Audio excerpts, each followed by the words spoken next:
Hey guys, are you struggling to grow as an artist? Then you're probably someone like me who benefits from having a lot of structure in their life. I know that it's not the end of the year yet, but with holidays coming up and a lot of shit planned in everyone's life, I thought that we would get a head start and set our goals for 2024 right now. These are only going to be broad strokes right now. I just want to get all my ideas out and then we can fine tune them into SMART goals once we actually get closer or even into the beginning of 2024. So that being said, let's hop right into Notion. That's where we're going to be tracking all of my goals for next year. Okay guys, so here we have my Notion dashboard. This is where I'm going to be writing down and keeping track of all my goals for next year. So to do that, I'm just going to scroll down here, go to my goals tab, and I'm not going to worry about categorizing anything, writing them down, or like setting a date. I'm just gonna put all of these goals in and get more granular later on down the line. And there you have it. Those are my 2024 goals in Notion, all set. Now, I might tweak this template that I built. Right now it's very limited. I wanted it to be very limited.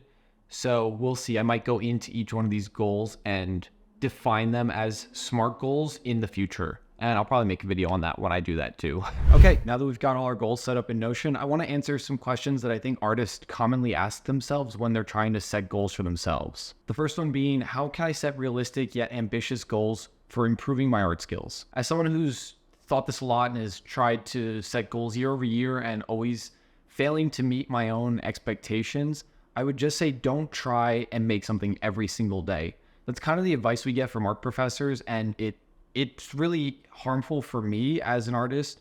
Trying to make something every day means that I'm not experiencing, not doing anything else, not living with any of my other passions. And those are the things that are going to most inform my art practice. So I would say don't try and be in the studio and don't try and make something every single day.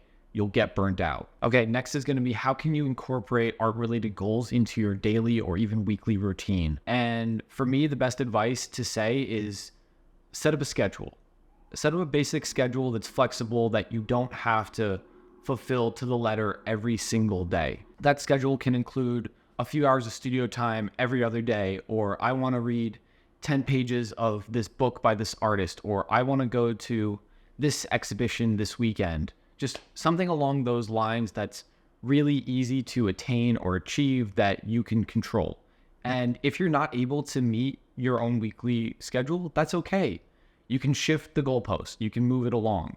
It's not set in stone, and no one is going to be judging you or measuring this except for yourself. What goals should I set to keep my art practice fulfilling and enjoyable?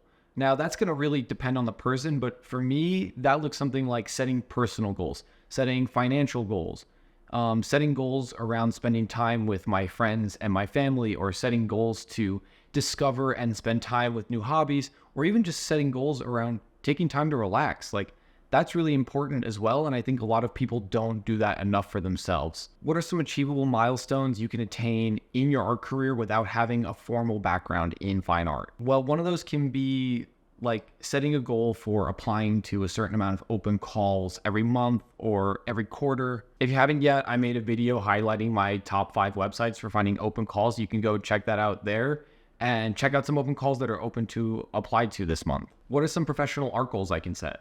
Well, that depends on what type of artist do you want to be. Do you want to be someone like Colette Bernard? Do you want to be Tommy Ka? Or do you want to be Cause? Knowing what type of artist you want to be will help you determine what type of goals you should set, whether it's around open calls or networking or making content or selling products online.